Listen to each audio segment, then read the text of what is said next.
The Epic of Gilgamesh. Read by Richard Pascoe. Gilgamesh, king in Uruk. I will proclaim to the world the deeds of Gilgamesh. This was the man to whom all things were known. This was the king who knew the countries of the world. He was wise, he saw mysteries and knew secret things. He brought us a tale of the days before the flood. He went on a long journey, was weary, worn out with labor, and returning he rested. He engraved on a stone the whole story. When the gods created Gilgamesh, they gave him a perfect body. Shamash, the glorious sun, endowed him with beauty. Adad, the god of the storm, endowed him with courage. The great gods made his beauty perfect, surpassing all others, terrifying like a great wild bull. 2/3 they made him god, and 1/3 man. In Uruk he built walls, a great rampart, and the temple of blessed Eanna, for the god of the firmament, Anu, and for Ishtar, the goddess of love. Look at it still today.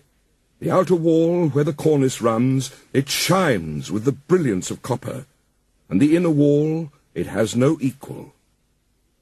Touch the threshold. It is ancient. Approach Eanna, the dwelling of Ishtar, our lady of love and war, the like of which no latter-day king, no man alive, can equal. Climb upon the wall of Uruk, walk along it, I say. Regard the foundation terrace, and examine the masonry. Is it not burnt brick and good? The 7 sages laid the foundations. Gilgamesh went abroad in the world, but he met with none who could withstand his arms till he came to Uruk. But the men of Uruk muttered in their houses, Gilgamesh sounds the tocsin for his amusement. His arrogance has no bounds, by day or night. No son is left with his father, for Gilgamesh takes them all, even the children. Yet the king should be a shepherd to his people. His lust leaves no virgin to her lover, neither the warrior's daughter nor the wife of the noble. Yet this is the shepherd of the city, wise, comely, and resolute. The gods heard their lament. The gods of heaven cried to the lord of Uruk, to Anu, the god of Uruk. A goddess made him strong as a savage bull. None can withstand his arms. No son is left with his father, for Gilgamesh takes them all. And is this the king, the shepherd of his people? His lust leaves no virgin to her lover, neither the warrior's daughter nor the wife of the noble. When Anu had heard their lamentation, the gods cried to Aruru, the goddess of creation, You made him, O Aruru, now create his equal. Let it be as like him as his own reflection, his second self, stormy heart for stormy heart. Let them contend together, and leave Uruk in quiet. So the goddess conceived an image in her mind, and it was of the stuff of Anu of the firmament. She dipped her hands in water, and pinched off clay. She let it fall in the wilderness, and noble Enkidu was created.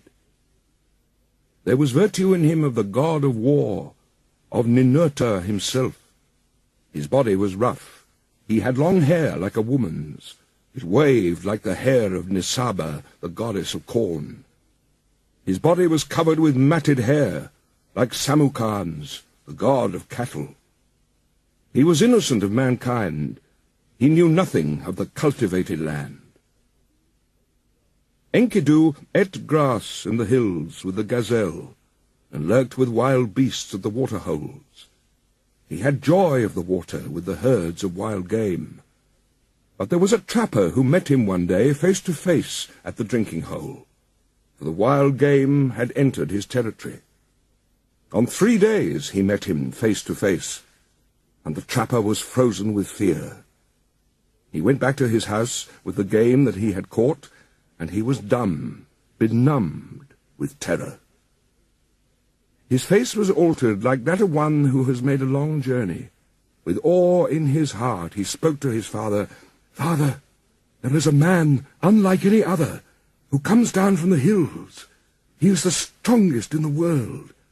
He is like an immortal from heaven. He ranges over the hills with wild beasts and eats grass. He ranges through your land and comes down to the wells. I am afraid and dare not go near him. He fills in the pits which I dig and tears up my traps set for the game. He helps the beasts to escape, and now they slip through my fingers." His father opened his mouth and said to the trapper, "My son, in Uruk lives Gilgamesh. No one has ever prevailed against him. He is strong as a star from heaven. Go to Uruk, find Gilgamesh, extol the strength of this wild man. Ask him to give you a harlot, a wanton from the temple of love. Return with her, and let her woman's power overpower this man. When next he comes down to drink at the wells, she will be there, stripped naked, and when he sees her beckoning, he will embrace her, and then the wild beasts will reject him." So the trapper set out on his journey to Uruk, and addressed himself to Gilgamesh, saying, "A man unlike any other is roaming now in the pastures. He is as strong as a star from heaven, and I am afraid to approach him. He helps the wild game to escape. He fills in my pits and pulls up my traps." Gilgamesh said, "Trapper, go back. Take with you a harlot, a child of pleasure. At the drinking hole she will strip, and when he sees her beckoning, he will embrace her, and the game of the wilderness will surely reject him." Now the trapper returned, taking the harlot with him. After a 3 days' journey, they came to the drinking hole, and there they sat down. The harlot and the trapper sat facing one another, and waited for the game to come. For the first day and for the second day, the two sat waiting. But on the third day the herds came. They came down to drink, and Enkidu was with them. The small wild creatures of the plains were glad of the water, and Enkidu with them, who ate grass with the gazelle, and was born in the hills. And she saw him, the savage man, come from far off in the hills. The trapper spoke to her. "There he is. Now, woman, make your breasts bare. Have no shame.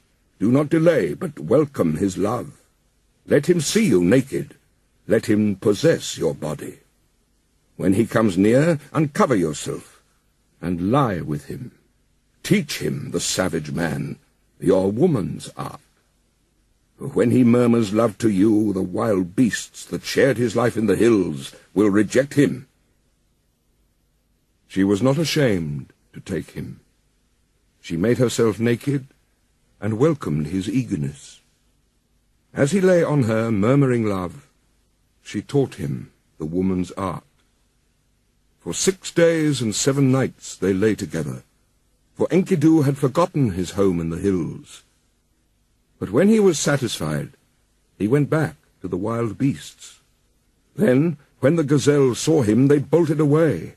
When the wild creatures saw him, they fled. Enkidu would have followed, but his body was bound as though with a cord.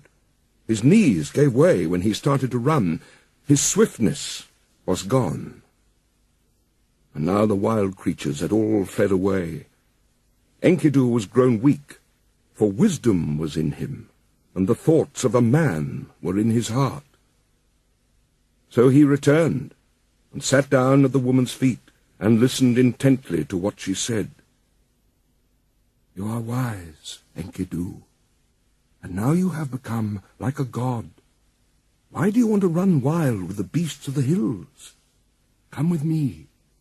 I will take you to strong-walled Uruk, to the blessed temple of Ishtar, and of Anu, of love, and of heaven. There Gilgamesh lives, who is very strong, and like a wild bull he lords it over men. When she had spoken, Enkidu was pleased. He longed for a comrade, for one who would understand his heart. "Come, woman, and take me to that holy temple, to the house of Anu and of Ishtar, and to the place where Gilgamesh lords it over the people. I will challenge him boldly. I will cry out aloud in Uruk, 'I am the strongest here. I have come to change the old order. I am he who was born in the hills. I am he who is strongest of all.'" She said, "Let us go, and let him see your face. I know very well where Gilgamesh is in great Uruk. Oh, Enkidu, there all the people are dressed in their gorgeous robes. Every day is holiday. The young men and the girls are wonderful to see. How sweet they smell. All the great ones are roused from their beds. Oh, Enkidu, you who love life, I will show you Gilgamesh, a man of many moods. You shall look at him well in his radiant manhood. His body is perfect in strength and maturity. He never rests by night or day.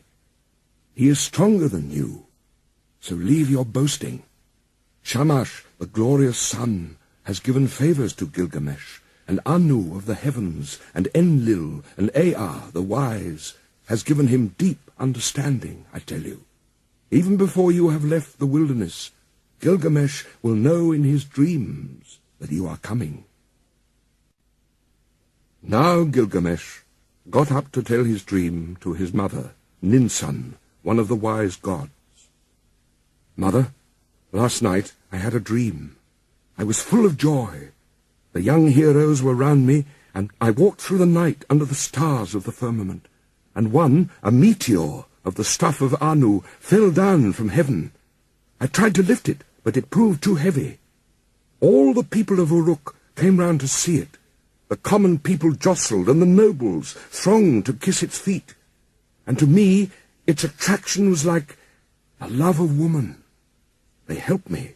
I braced my forehead, and I raised it with thongs, and brought it to you, and you yourself pronounced it my brother."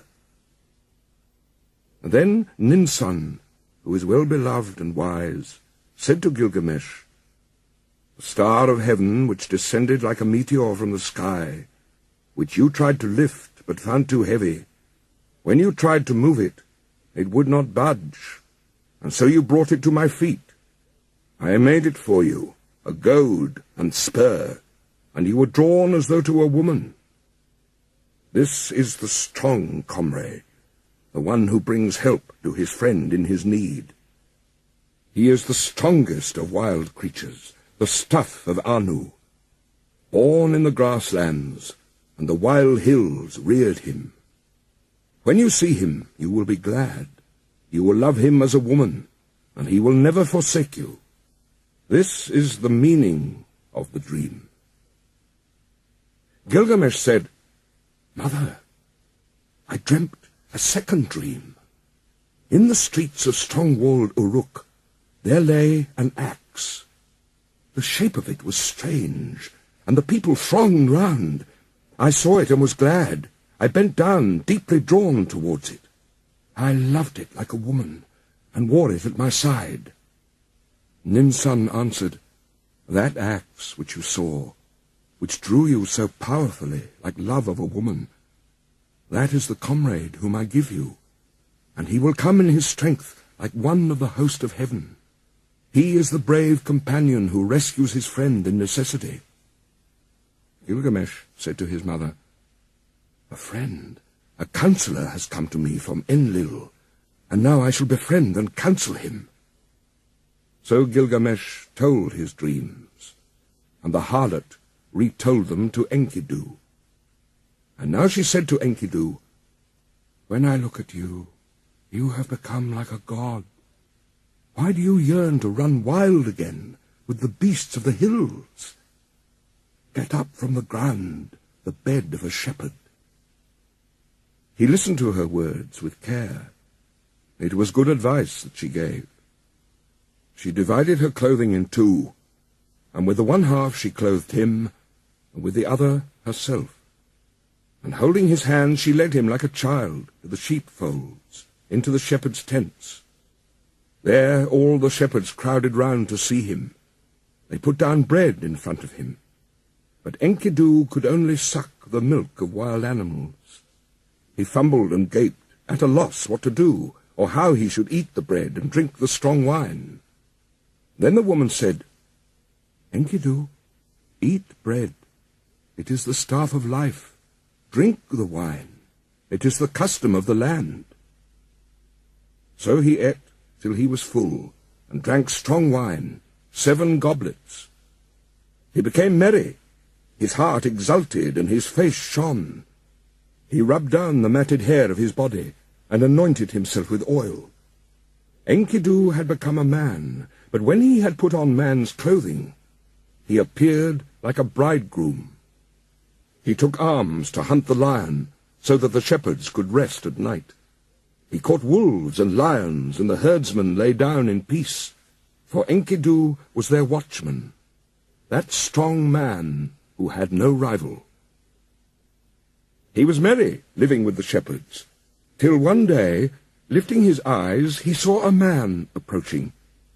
He said to the harlot, "Woman, fetch that man here. Why has he come? I wish to know his name." She went and called the man, saying, "Sir, where are you going on this weary journey?" The man answered, saying to Enkidu, "Gilgamesh has gone into the marriage house and shut out the people. He does strange things in Uruk, the city of great streets. At the roll of the drum, work begins for the men and work for the women. Gilgamesh the king is about to celebrate marriage with the queen of love, and he still demands to be first with the bride, the king to be first, and the husband to follow, for that was ordained by the gods from his birth, from the time the umbilical cord was cut. But now the drums roll for the choice of the bride, and the city groans." At these words, Enkidu turned white in the face.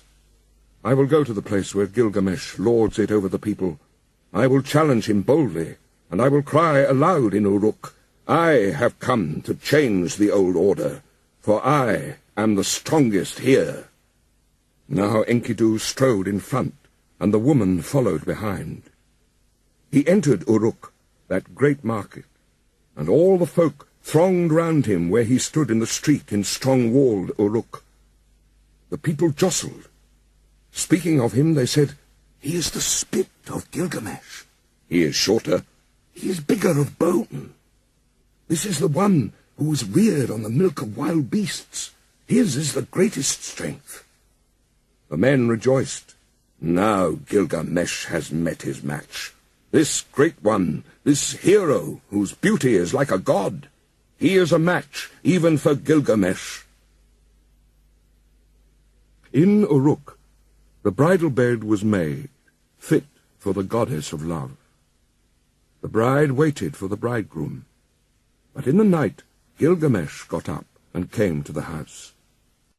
Then Enkidu stepped out. He stood in the street and blocked the way. Mighty Gilgamesh came on, and Enkidu met him at the gate. He put out his foot and prevented Gilgamesh from entering the house. So they grappled, holding each other like bulls. They broke the doorposts, and the walls shook. They snorted like bulls locked together. They shattered the doorposts, and the walls shook. Gilgamesh bent his knee with his foot planted on the ground, and with a turn, Enkidu was thrown. Then immediately his fury died. When Enkidu was thrown, he said to Gilgamesh, "There is not another like you in the world. Ninsun, who is as strong as a wild ox in the byre, she was the mother who bore you. And now you are raised above all men, and Enlil has given you the kingship, for your strength surpasses the strength of men." So Enkidu and Gilgamesh embraced, and their friendship was sealed. Enlil of the mountain, the father of the gods, had decreed the destiny of Gilgamesh. So Gilgamesh dreamed, and Enkidu said, "The meaning of the dream is this. The Father of the gods has given you kingship. Such is your destiny. Everlasting life is not your destiny. Because of this, do not be sad at heart. Do not be grieved or oppressed. He has given you power to bind and to loose, to be the darkness and the light of mankind. He has given you unexampled supremacy over the people, victory in battle from which no fugitive returns, in forays and assaults from which there is no going back. But do not abuse this power. Deal justly with your servants in the palace. Deal justly before Shamash." The eyes of Enkidu were full of tears, and his heart was sick. He sighed bitterly, and Gilgamesh met his eye and said, "My friend, why do you sigh so bitterly?" But Enkidu opened his mouth and said, "I am weak. My arms have lost their strength. The cry of sorrow sticks in my throat. I am oppressed by idleness." It was then that the Lord Gilgamesh turned his thoughts to the country of the living. On the land of cedars, the Lord Gilgamesh reflected. He said to his servant Enkidu, "I have not established my name stamped on bricks as my destiny decreed. Therefore I will go to the country where the cedar is felled. I will set up my name in the place where the names of famous men are written. And where no man's name is written, yet I will raise a monument to the gods. Because of the evil that is in the land, we will go to the forest and destroy the evil. For in the forest lives Humbaba, whose name is Hugeness, a ferocious giant." But Enkidu sighed bitterly and said, "When I went with the wild beasts ranging through the wilderness, I discovered the forest. Its length is 10,000 leagues in every direction. Enlil has appointed Humbaba to guard it, and armed him in 7-fold terrors. Terrible to all flesh is Humbaba. When he roars, it is like the torrent of the storm. His breath is like fire, and his jaws are death itself. He guards the cedars so well that when the wild heifer stirs in the forest, though she is 60 leagues distant, he hears her. What man would willingly walk into that country and explore its depths? I tell you, weakness overpowers whoever goes near it. It is not an equal struggle when one fights with Humbaba. He is a great warrior, a battering ram." Gilgamesh, the watchman of the forest, never sleeps. Gilgamesh replied, "Where is the man who can clamber to heaven? Only the gods live forever with glorious Shamash. But as for us men, our days are numbered. Our occupations are a breath of wind. How is this? Already you are afraid. I will go first, although I am your lord, and you may safely call out, 'Forward, there is nothing to fear.' Then, if I fall, I leave behind me a name that endures. Men will say of me, 'Gilgamesh has fallen in fight with ferocious Humbaba.' Long after the child has been born in my house, they will say it. And remember." Enkidu spoke again to Gilgamesh, "O my lord, if you will enter that country, go first to the hero Shamash. Tell the sun god, for the land is his. The country where the cedar is cut belongs to Shamash." Gilgamesh took up a kid, white without spot, and a brown one with it. He held them against his breast, and he carried them into the presence of the sun. He took in his hand his silver scepter, and he said to glorious Shamash, "I am going to that country, O Shamash. I am going. My hands supplicate, so let it be well with my soul, and bring me back to the key of Uruk. Grant, I beseech, your protection, and let the omen be good." Glorious Shamash answered, "Gilgamesh, you are strong, but what is the country of the living to you?" "O Shamash, hear me. Hear me. Shamash, let my voice be heard. Here in the city man dies, oppressed at heart. Man perishes with despair in his heart. I have looked over the wall, and I see the bodies floating on the river, and that will be my lot also. Indeed, I know it is so, for whoever is tallest among men cannot reach the heavens, and the greatest cannot encompass the earth. Therefore I would enter that country, because I have not established my name stamped on brick as my destiny decreed. I will go to the country where the cedar is cut. I will set up my name where the names of famous men are written, and where no man's name is written, I will raise a monument to the gods." The tears ran down his face, and he said, "Alas, it is a long journey that I must take to the land of Humbaba. If this enterprise is not to be accomplished, why did you move me, Shamash, with the restless desire to perform it? How can I succeed if you will not succor me? If I die in that country, I will die without rancor. But if I return, I will make a glorious offering of gifts and of praise to Shamash." So Shamash accepted the sacrifice of his tears. Like the compassionate man, he showed him mercy. He appointed strong allies for Gilgamesh, sons of one mother, and stationed them in the mountain caves. The great winds he appointed, the north wind, the whirlwind, the storm and the icy wind, the tempest and the scorching wind, like vipers, like dragons, like a scorching fire, like a serpent that freezes the heart, a destroying flood and the lightning's fork, such were they. And Gilgamesh rejoiced. He went to the forge and said, "I will give orders to the armourers. They shall cast us our weapons while we watch them." So they gave orders to the armourers, and the craftsmen sat down in conference. They went into the groves of the plain and cut willow and boxwood. They cast for them axes of 90 pounds, and great swords they cast, with blades of 60 pounds each one, with pommels and hilts of 30 pounds. They cast for Gilgamesh the axe, might of heroes, and the bow of Anshan.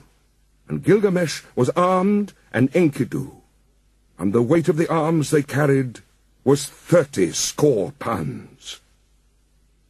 The people collected, and the councillors in the streets and in the marketplace of Uruk. They came through the gate of 7 bolts, and Gilgamesh spoke to them in the marketplace. "I, Gilgamesh, go to see that creature of whom such things are spoken, the rumour of whose name fills the world. I will conquer him in his cedar wood, and show the strength of the sons of Uruk. All the world shall know of it. I am committed to this enterprise, to climb the mountain, to cut down the cedar, and leave behind me an enduring name." The councillors of Uruk, the great market, answered him, "Gilgamesh, you are young. Your courage carries you too far. You cannot know what this enterprise means which you plan. We have heard that Humbaba is not like men who die. His weapons are such that none can stand against them. The forest stretches for 10,000 leagues in every direction. Who would willingly go down to explore its depths? As for Humbaba, when he roars, it is like the torrent of the storm. His breath is like fire, and his jaws are death itself. Why do you crave to do this thing, Gilgamesh? It is no equal struggle when one fights with Humbaba, that battering ram." When he heard these words of the councillors, Gilgamesh looked at his friend and laughed. "How shall I answer them? Shall I say I am afraid of Humbaba? I will sit at home all the rest of my days?" Then Gilgamesh opened his mouth again and said to Enkidu, "My friend, Let us go to the great palace, to Egalma, and stand before Ninsun the queen. Ninsun is wise with deep knowledge. She will give us counsel for the road we must go." They took each other by the hand as they went to Egalma, and they went to Ninsun, the great queen. Gilgamesh approached. He entered the palace and spoke to Ninsun. "Ninsun, will you listen to me? I have a long journey to go, to the land of Humbaba. I must travel an unknown road and fight a strange battle. From the day I go until I return, till I reach the cedar forest and destroy the evil which Shamash abhors, pray for me to Shamash." Ninsun went into her room. She put on a dress becoming to her body. She put on jewels to make her breast beautiful. She placed a tiara on her head, and her skirts swept the ground. Then she went up to the altar of the sun, standing upon the roof of the palace. She burnt incense and lifted her arms to Shamash as the smoke ascended. "Oh, Shamash, why did you give this restless heart to Gilgamesh, my son? Why did you give it? You have moved him, and now he sets out on a long journey to the land of Humbaba, to travel an unknown road and fight a strange battle.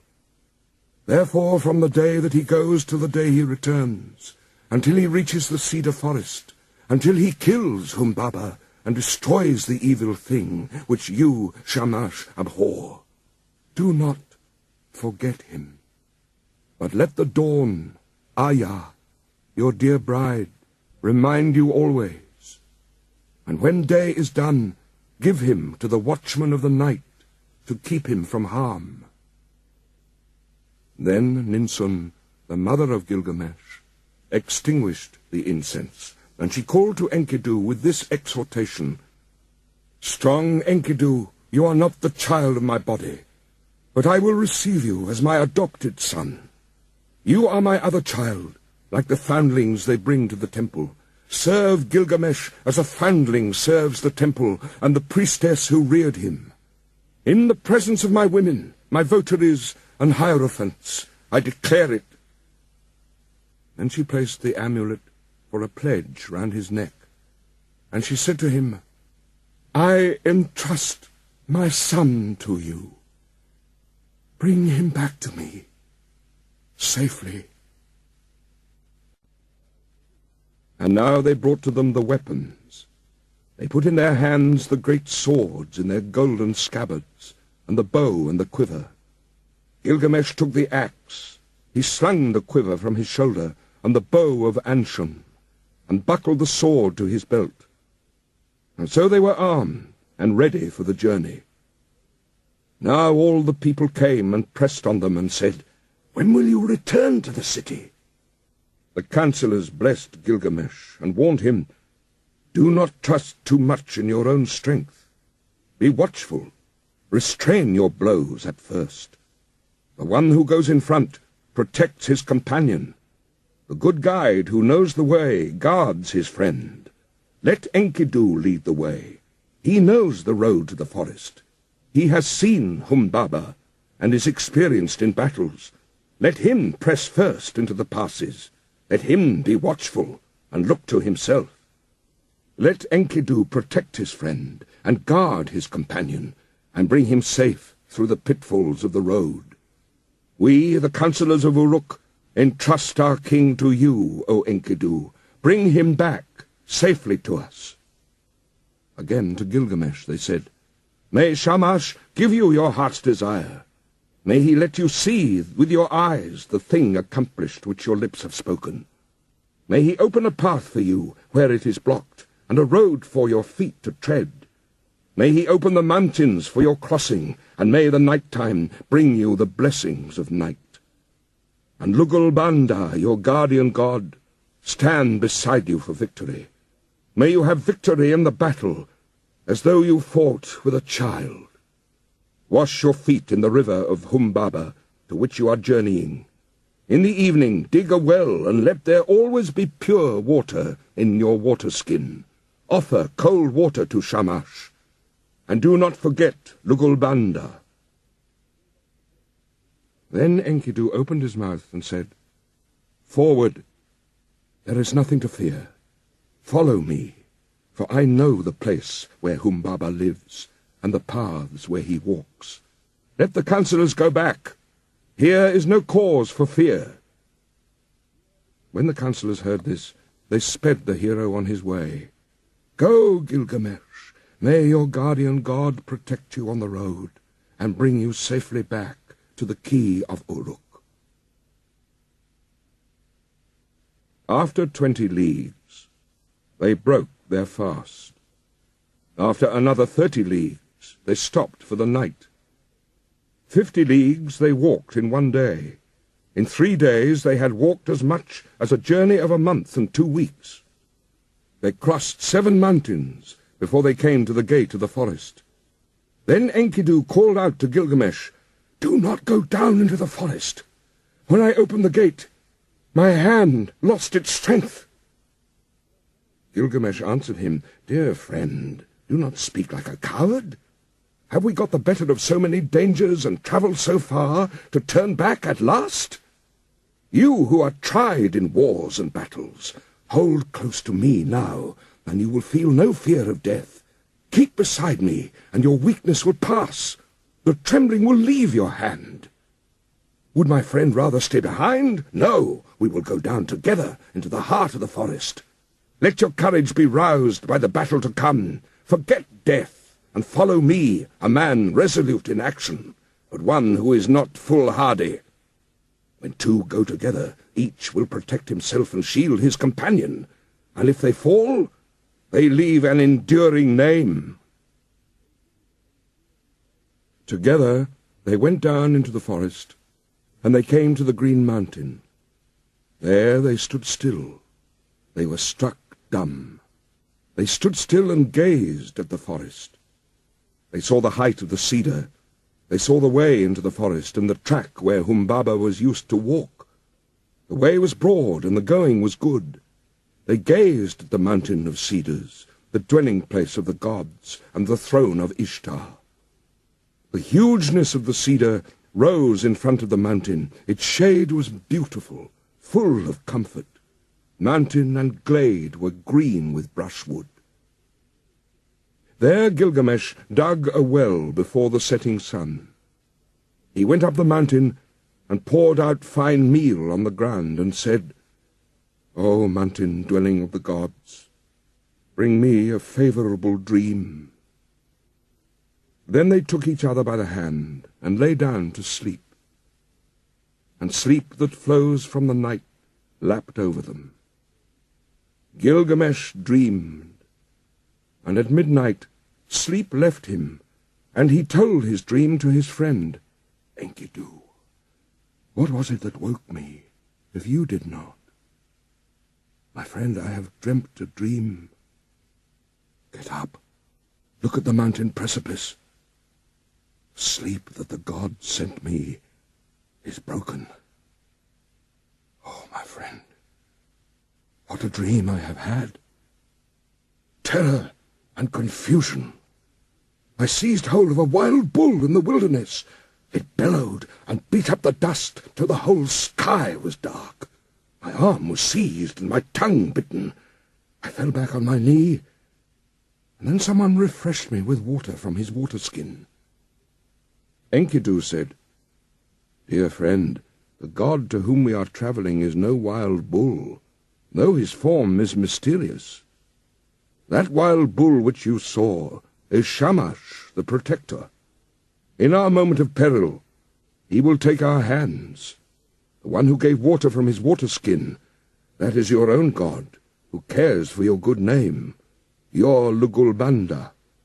United with him, together we will accomplish a work, the fame of which will never die." Gilgamesh said, "I dreamed again. We stood in a deep gorge of the mountain, and beside it we two were like the smallest of swamp flies.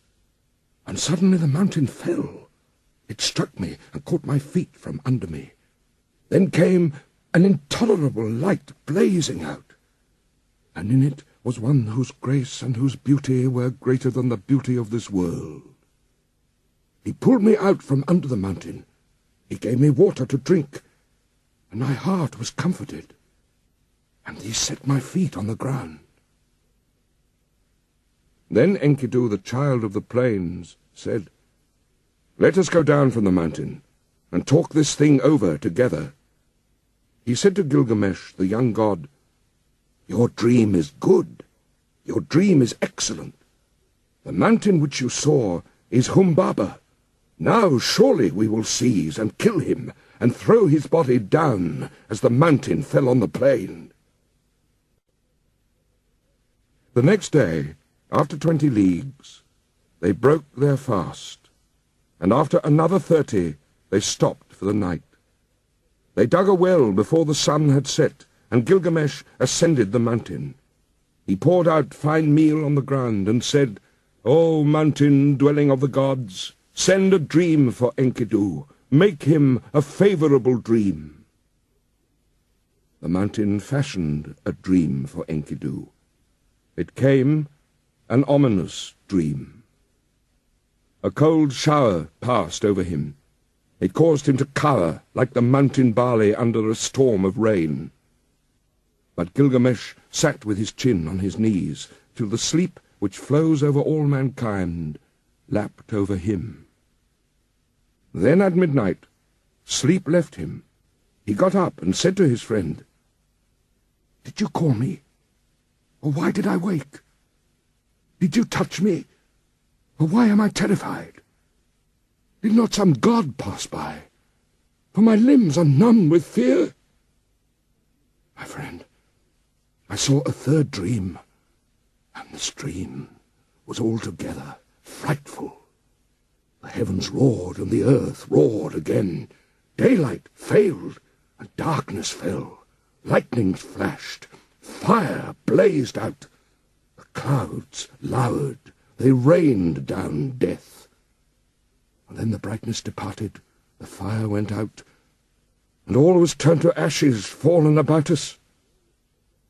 Let us go down from the mountain and talk this over, and consider what we should do."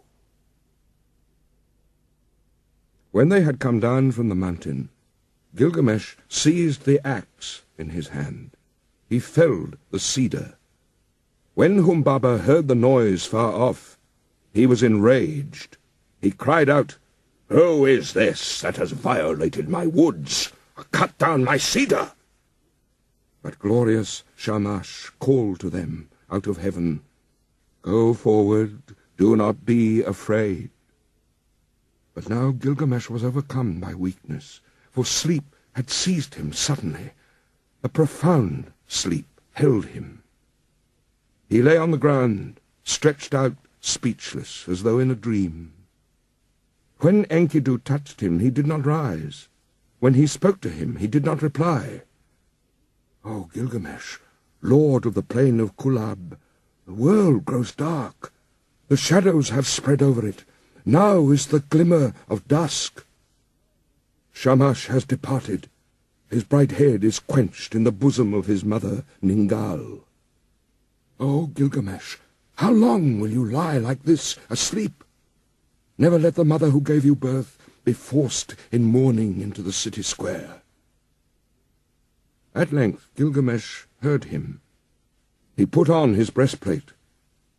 The voice of heroes, of 30 shekels weight.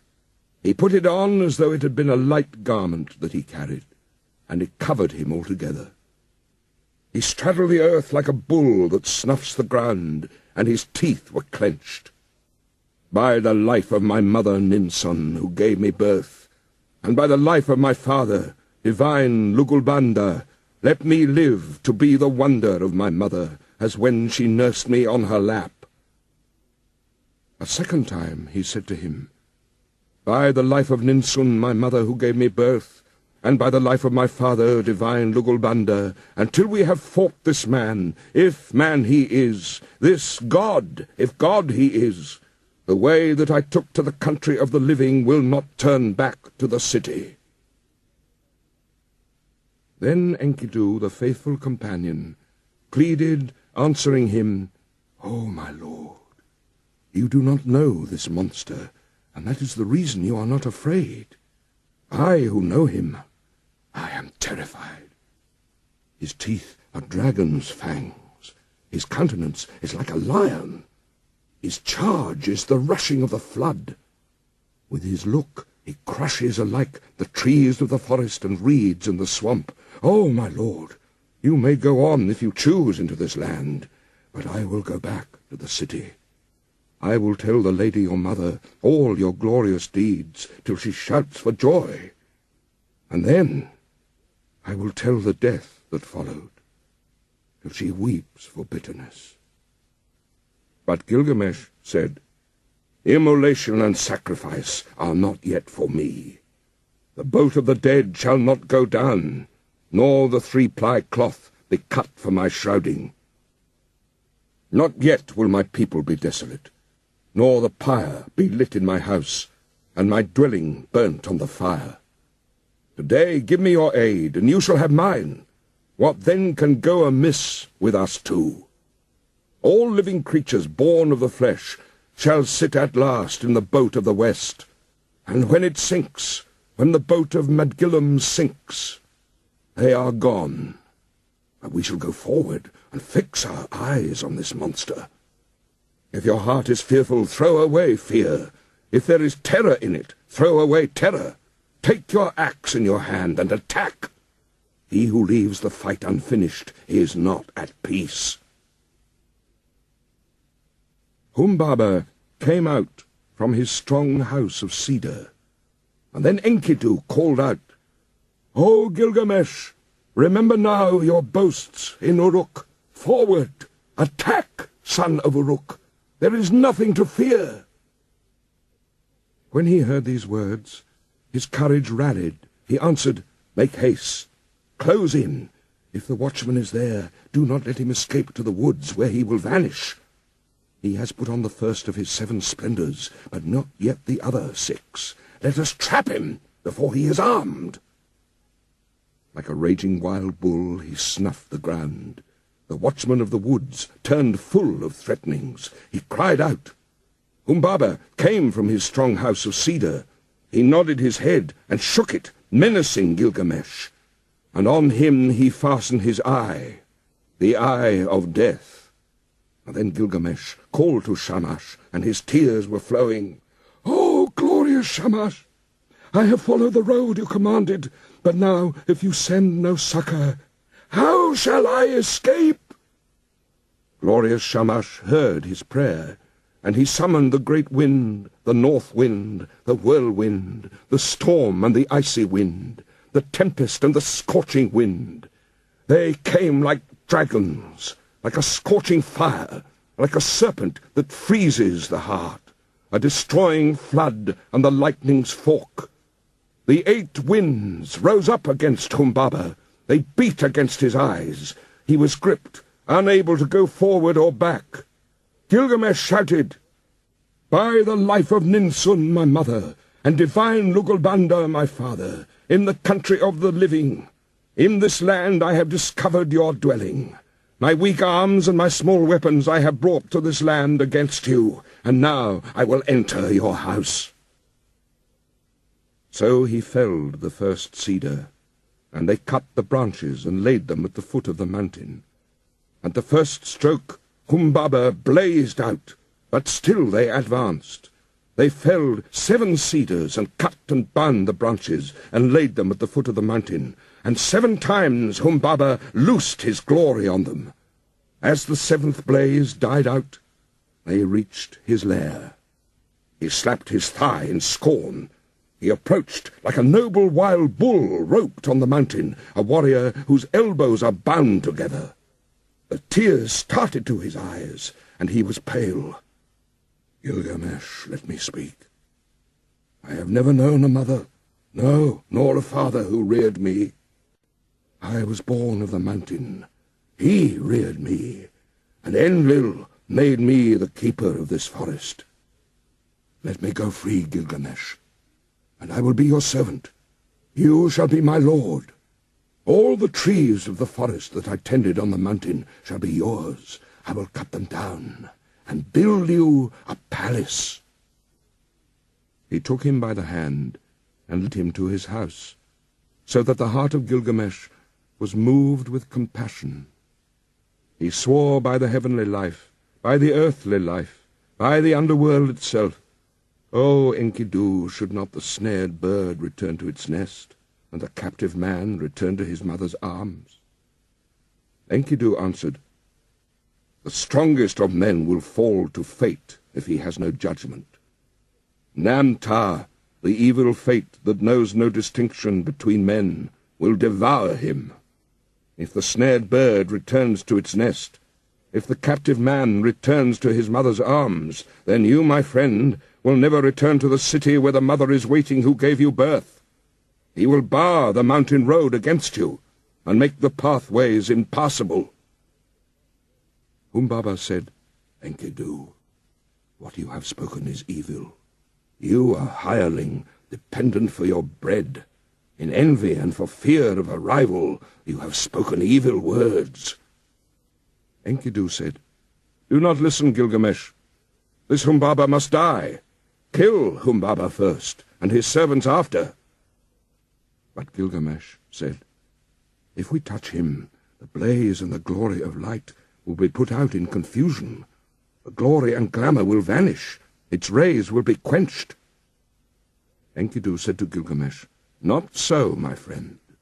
First entrap the bird, and where shall the chicks run then? Afterwards we can search out the glory and the glamour, when the chicks run distracted through the grass." Gilgamesh listened to the word of his companion. He took the axe in his hand, he drew the sword from his belt, and he struck Humbaba with a thrust of the sword to the neck, and Enkidu, his comrade, struck the second blow. At the third blow, Humbaba fell. Then there followed confusion, for this was the guardian of the forest whom they had felled to the ground. For as far as 2 leagues the cedars shivered when Enkidu felled the watcher of the forest, he at whose voice Hermon and Lebanon used to tremble.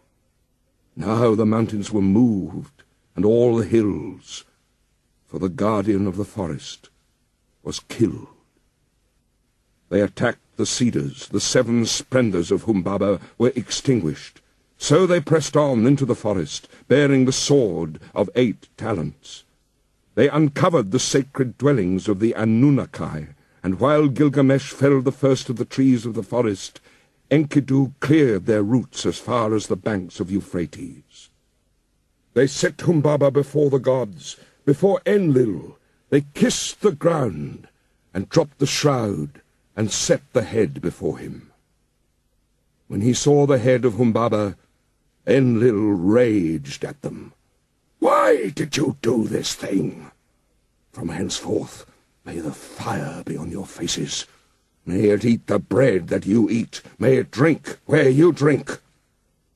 Then Enlil took again the blaze and the 7 splendors that had been Humbaba's.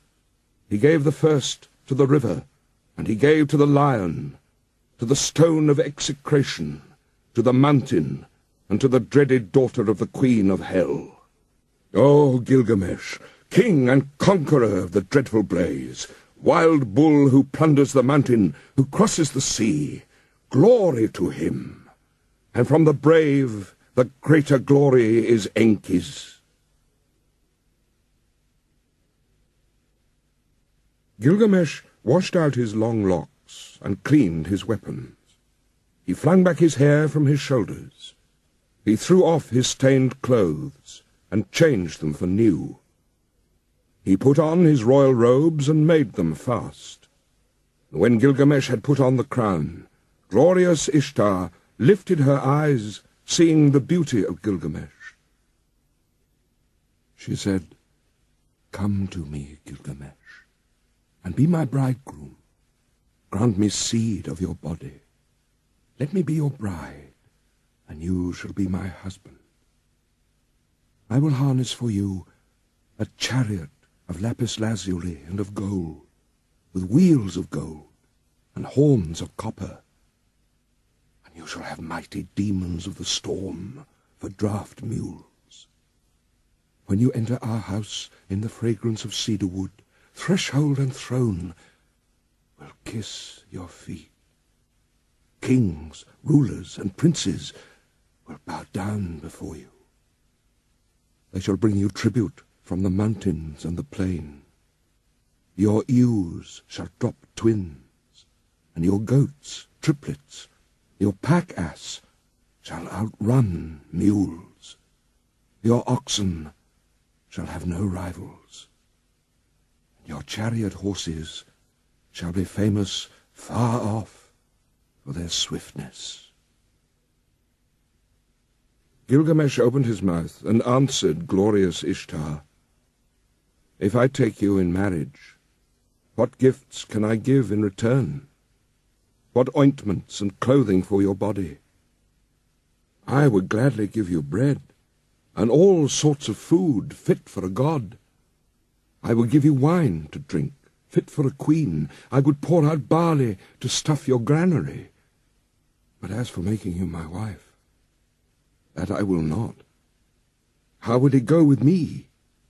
Your lovers have found you like a brazier which smoulders in the cold, a back door which keeps out neither squall of wind nor storm, a castle which crushes the garrison, pitch that blackens the bearer, a water-skim that chafes the carrier, a stone which falls from the parapet, a battering ram turned back from the enemy, a sandal that trips the wearer. Which of your lovers did you ever love forever? What shepherd of yours has pleased you for all time? Listen to me while I tell you the tale of your lovers. There was Tammuz, the lover of your youth. For him you decreed wailing year after year. You loved the many-coloured roller, but still you struck and broke his wing.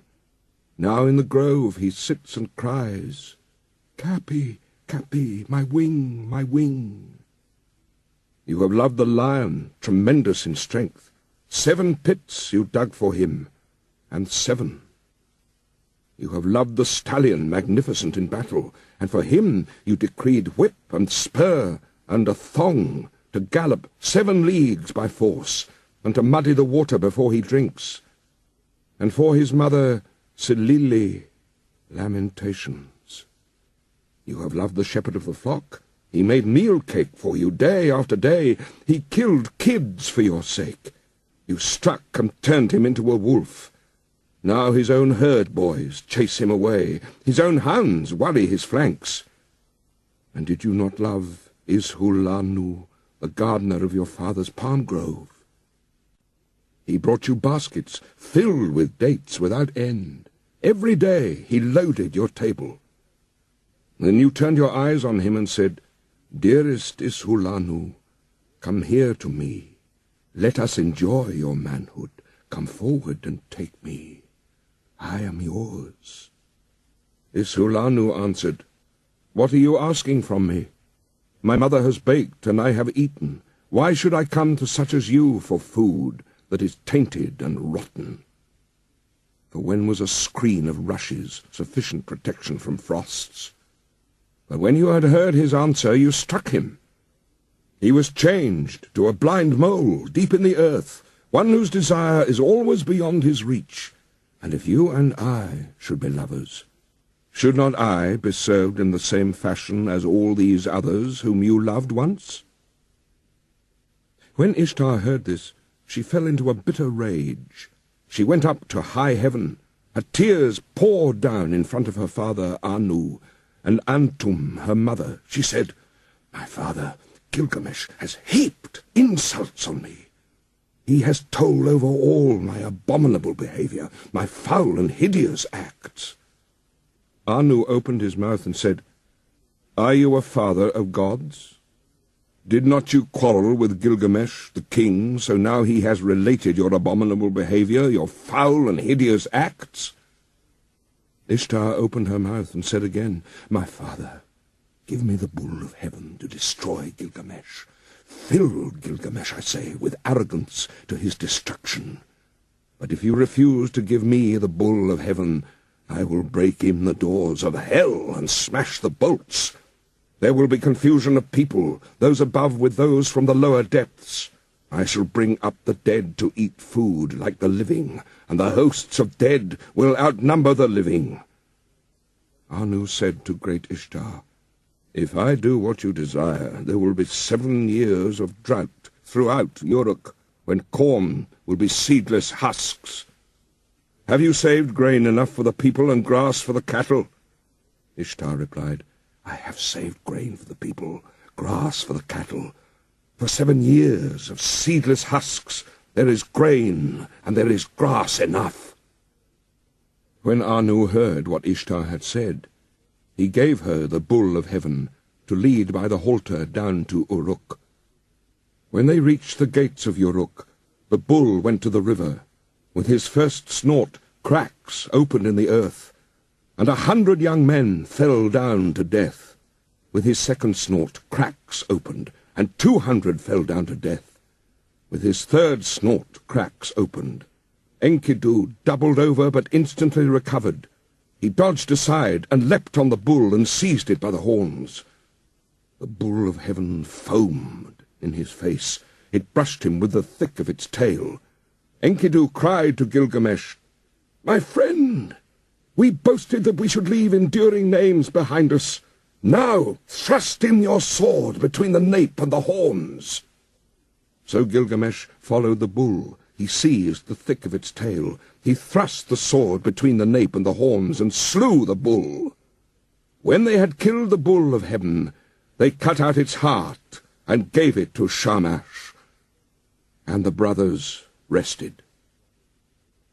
But Ishtar rose up and mounted the great wall of Uruk. She sprang onto the tower and uttered a curse. Woe to Gilgamesh, for he has scorned me in killing the bull of heaven. When Enkidu heard these words, he tore out the bull's right thigh and tossed it in her face, saying, If I could lay my hands on you, it is this I should do to you, and lash the entrails to your side. Then Ishtar called together her people, the dancing and singing girls, the prostitutes of the temple, the courtesans. Over the thigh of the bull of heaven she set up lamentation. But Gilgamesh called the smiths and the armourers, all of them together.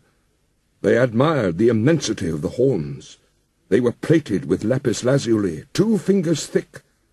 They were 30 pounds each in weight, and their capacity in oil was 6 measures, which he gave to his guardian god, Lagulbanda. But he carried the horns into the palace and hung them on the wall. Then they washed their hands in Euphrates. They embraced each other and went away. They drove through the streets of Uruk, where the heroes were gathered to see them, and Gilgamesh called to the singing girls, Who is the most glorious of the heroes? Who is most eminent among men? Gilgamesh is the most glorious of heroes. Gilgamesh is most eminent among men. And now there was feasting and celebrations and joy in the palace, till the heroes lay down, saying, Now we will rest for the night. When the daylight came, Enkidu got up and cried to Gilgamesh, Oh, my brother, such a dream I had last night. Anu, Enlil, Ea, and heavenly Shamash took counsel together, and Anu said to Enlil, Because they have killed the bull of heaven, and because they have killed Humbaba, who guarded the cedar mountain, one of the 2 must die. And then glorious Shamash answered the hero Enlil, It was by your command they killed the bull of heaven, and killed Humbaba, and must Enkidu die, although innocent? Enlil flung round in rage at glorious Shamash. You dare to say this? You who went about with them every day like one of themselves? So Enkidu lay stretched out before Gilgamesh. His tears ran down in streams, and he said to Gilgamesh, Oh, my brother, so dear as you are to me, Brother, yet they will take me from you. Again he said, I must sit down on the threshold of the dead, and never again will I see my dear brother with my eyes. While Enkidu lay alone in his sickness, he cursed the gate as though it was living flesh. You there, wood of the gate, dull and insensible, witless, I searched for you over 20 leagues until I saw the towering cedar. There is no wood like you in our land, 72 cubits high and 24 wide. The pivot and the ferrule and the jambs are perfect. A master craftsman from Nippur has made you. But oh, if I had known the conclusion, if I had known that this was all the good that would come of it, I would have raised the axe and split you into little pieces, and set up here a gate of wattle instead. Ah, if only some future king had brought you here, or some god had fashioned you. Let him obliterate my name and write his own, and the curse fall on him instead of on Enkidu. With the first brightening of dawn, Enkidu raised his head and wept before the sun god. In the brilliance of the sunlight, his tears streamed down. Sun god, I beseech you, about that vile trapper, that trapper of nothing, because of whom I was to catch less than my comrade. Let him catch least. Make his game scarce. Make him feeble, taking the smaller of every share. Let his quarry escape from his nets. When he had cursed the trapper to his heart's content, he turned on the harlot. He was roused to curse her also. As for you, woman, with a great curse I curse you. I will promise you a destiny to all eternity. My curse shall come on you soon and sudden. You shall be without a roof for your commerce, for you shall not keep house with other girls in the tavern, but do your business in places fouled by the vomit of the drunkard. Your hire will be potter's earth. Your thievings will be flung into the hovel. You will sit at the crossroads in the dust of the potter's quarter. You will make your bed on the dunghill at night, and by day take your stand in the wall shadow. Brambles and thorns will tear your feet. The drunk and the dry will strike your cheek, and your mouth will ache. Let you be stripped of your purple dyes, for I, too, once in the wilderness with my wife, had all the treasure I wished. When Shamash heard the words of Enkidu, he called to him from heaven, Enkidu, why are you cursing the woman, the mistress who taught you to eat bread fit for gods, and drink wine of kings? She who put upon you a magnificent garment, did she not give you glorious Gilgamesh for your companion? And has not Gilgamesh, your own brother, made you rest on a royal bed, and recline on a couch at his left hand? He has made the princes of the earth kiss your feet, and now all the people of Uruk lament and wail over you. When you are dead, he will let his hair grow long for your sake. He will wear a lion's pelt and wander through the desert.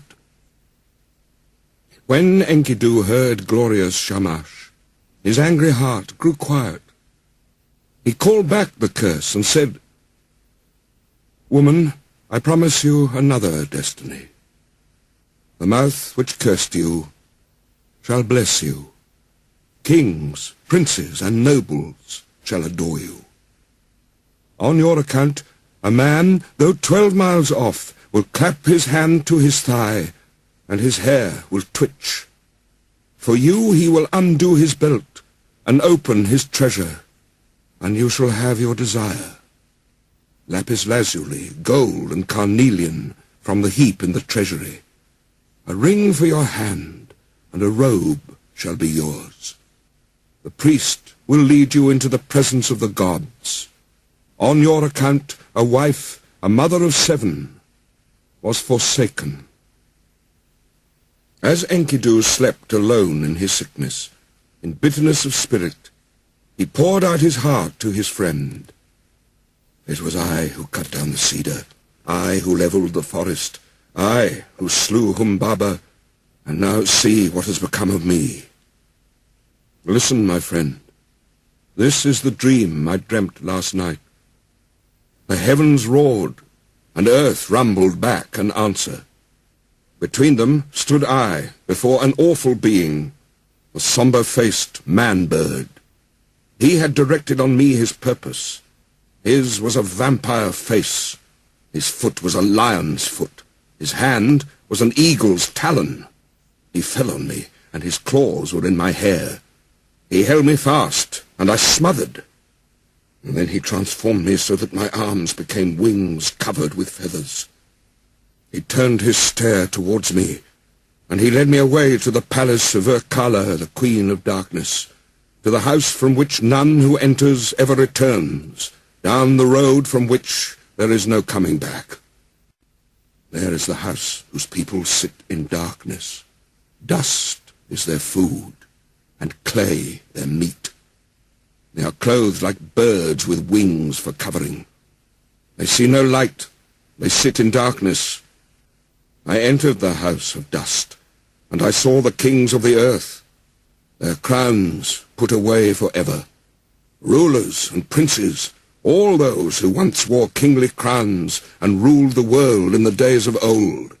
They who had stood in the place of the gods, like Anu and Enlil, stood now like servants to fetch baked meats in the house of dust, to carry cooked meat and cold water from the waterskin. In the house of dust which I entered were high priests and acolytes, priests of the incantation and of ecstasy. There were servers of the temple, and there was Etana, that king of Kish, whom the eagle carried to heaven in the days of old. I saw also Samukan, god of cattle, and there was Erish Kigal, the queen of the underworld, and Belit Sheri squatted in front of her, she who is recorder of the gods and keeps the book of death. She held a tablet from which she read. She raised her head, she saw me, and spoke. "Who has brought this one here?" Then I awoke, like a man drained of blood, who wanders alone in a waste of rushes, like one whom the bailiff has seized, and his heart pounds with terror. Gilgamesh had peeled off his clothes. He listened to his words, and wept quick tears. Gilgamesh listened, and his tears flowed. He opened his mouth and spoke to Enkidu. "Who is there in strong-walled Uruk who has wisdom like this? Strange things have been spoken. Why does your heart speak strangely? The dream was marvelous, but the terror was great. We must treasure the dream, whatever the terror. For the dream has shown that misery comes at last to the healthy man.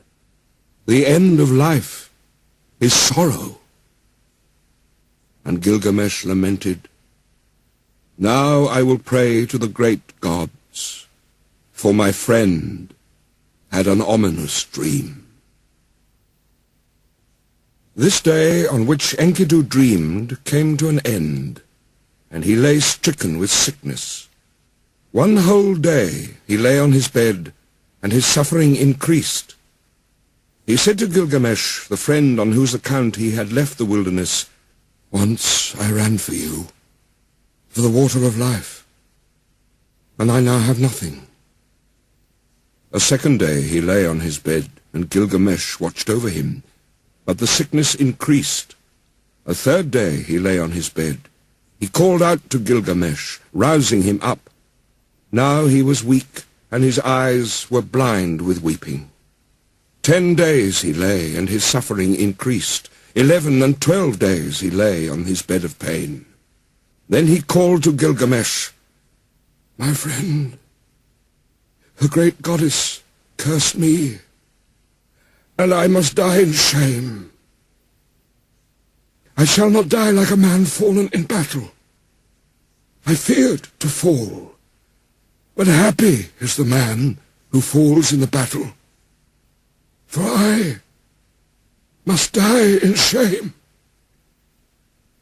And Gilgamesh wept over Enkidu.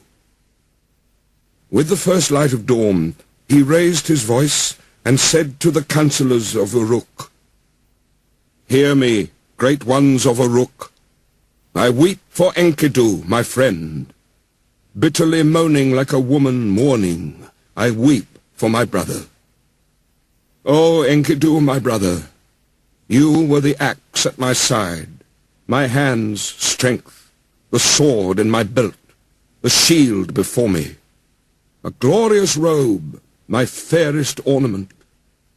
An evil fate has robbed me. The wild ass and the gazelle that were father and mother, all long-tailed creatures that nourished you, weep for you. All the wild things of the plain and pastures, the paths that you loved in the forest of cedars, night and day murmur. Let the great ones of strong-walled Uruk weep for you. Let the finger of blessing be stretched out in mourning. Enkidu, young brother, hark, there is an echo through all the country, like a mother mourning. Weep all the paths where we walked together, and the beasts we hunted, the bear and hyena, tiger and panther, leopard and lion, the stag and the ibex, the bull and the doe, the river along whose banks we used to walk, weeps for you. Ulla of Elam and dear Euphrates, where once we drew water for the waterskins, the mountain we climbed, where we slew the watchman, weeps for you. The warriors of strong-walled Uruk, where the bull of heaven was killed, weep for you. All the people of Eridu weep for you, Enkidu. Those who brought grain for your eating mourn for you now. Who rubbed oil on your back mourn for you now. Who poured beer for your drinking mourn for you now. The harlot who anointed you with fragrant ointment laments for you now. The women of the palace who brought you a wife, a chosen ring of good advice, lament for you now. And the young men, your brothers, as though they were women, go long-haired in mourning. What is this sleep which holds you now? You are lost in the dark and cannot hear me. He touched his heart, but it did not beat, nor did he lift his eyes again. When Gilgamesh touched his heart, it did not beat. So Gilgamesh laid a veil as one veils the bride over his friend. He began to rage like a lion, like a lioness robbed of her whelps. This way and that he paced round the bed. He tore out his hair and strewed it around. He dragged off his splendid robes and flung them down as though they were abominations. In the first light of dawn, Gilgamesh cried out, "I made you rest on a royal bed. You reclined on a couch at my left hand. The princes of the earth kissed your feet. I will cause all the people of Uruk to weep over you, and raise the dirge of the dead. The joyful people will stoop with sorrow, and when you have gone to the earth, I will let my hair grow long for your sake. I will wander through the wilderness in the skin of a lion." The next day also, in the first light, Gilgamesh lamented. 7 days and 7 nights he wept for Enkidu, until the worm fastened on him. Only then he gave him up to the earth, for the Anunnaki, the judges, had seized him. Then Gilgamesh issued a proclamation through the land. He summoned them all, the coppersmiths, the goldsmiths, the stoneworkers, and commanded them, "Make a statue of my friend." The statue was fashioned with a great weight of lapis lazuli for the breast and of gold for the body.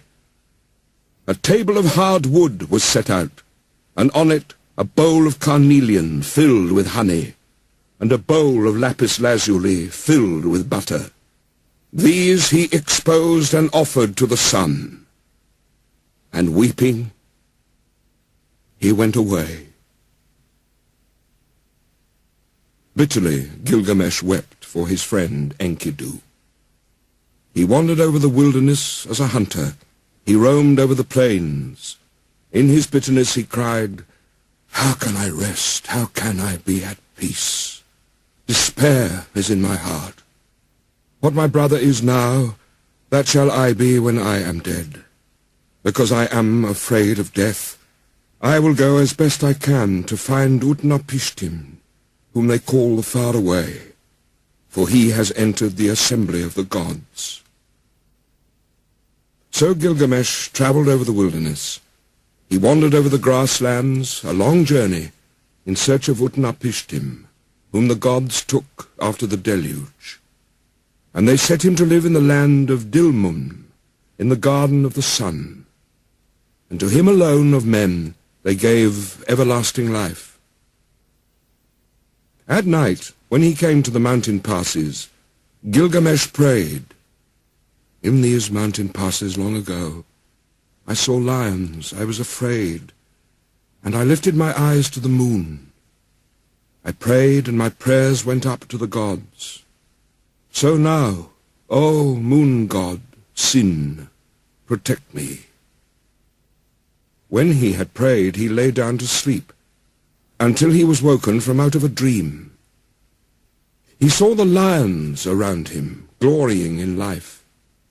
Then he took his axe in his hand, he drew his sword from his belt, and he fell upon them like an arrow from the string, and struck and destroyed and scattered them.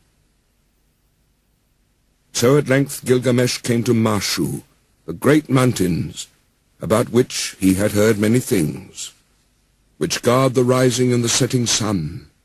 Its twin peaks are as high as the wall of heaven, and its paps reach down to the underworld. At its gate the scorpions stand guard, half man and half dragon. Their glory is terrifying. Their stare strikes death into men. Their shimmering halo sweeps the mountains that guard the rising sun. When Gilgamesh saw them, he shielded his eyes for the length of a moment only. Then he took courage and approached. When they saw him so undismayed, the man-scorpion called to his mate, "This one who comes to us now is flesh of the gods." The mate of the man-scorpion answered, "2/3 is God, but 1/3 is man." Then he called to the man Gilgamesh. He called to the child of the gods, "Why have you come so great a journey? For what have you travelled so far, crossing the dangerous waters? Tell me the reason for your coming." Gilgamesh answered, "For Enkidu. I loved him dearly. Together we endured all kinds of hardships. On his account I have come, for the common lot of man has taken him. I have wept for him day and night. I would not give up his body for burial. I thought my friend would come back because of my weeping. Since he went, my life is nothing. That is why I have travelled here in search of Utnapishtim, my father. For men say he has entered the assembly of the gods and has found everlasting life. I have a desire to question him concerning the living and the dead." The man-scorpion opened his mouth and said, speaking to Gilgamesh, "No man born of woman has done what you have asked. No mortal man has gone into the mountain. The length of it is 12 leagues of darkness. In it there is no light, but the heart is oppressed with darkness. From the rising of the sun to the setting of the sun, there is no light." Gilgamesh said, "Although I should go in sorrow and in pain, with sighing and with weeping, still I must go. Open the gate of the mountain." And the man-scorpion said, "Go, Gilgamesh. I permit you to pass through the mountain of Mashu, and through the high ranges. May your feet carry you safely home. The gate of the mountain is open." When Gilgamesh heard this, he did as the man-scorpion had said. He followed the sun's road to his rising through the mountain. When he had gone 1 league, the darkness became thick around him, for there was no light. He could see nothing ahead and nothing behind him. After 2 leagues, the darkness was thick, and there was no light. He could see nothing ahead and nothing behind him. After 3 leagues, the darkness was thick, and there was no light. He could see nothing ahead and nothing behind him. After 4 leagues, the darkness was thick, and there was no light. He could see nothing ahead and nothing behind him. At the end of 5 leagues, the darkness was thick, and there was no light.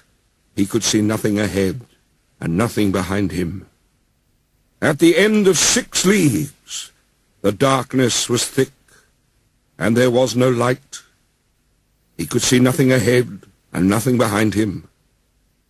When he had gone 7 leagues, the darkness was thick, and there was no light. He could see nothing ahead and nothing behind him. When he had gone 8 leagues, Gilgamesh gave a great cry, for the darkness was thick, and he could see nothing ahead and nothing behind him. After 9 leagues, he felt the north wind on his face, but the darkness was thick, and there was no light. He could see nothing ahead and nothing behind him. After 10 leagues, the end was near. After 11 leagues, the dawn light appeared. At the end of 12 leagues, the sun streamed out. There was the garden of the gods.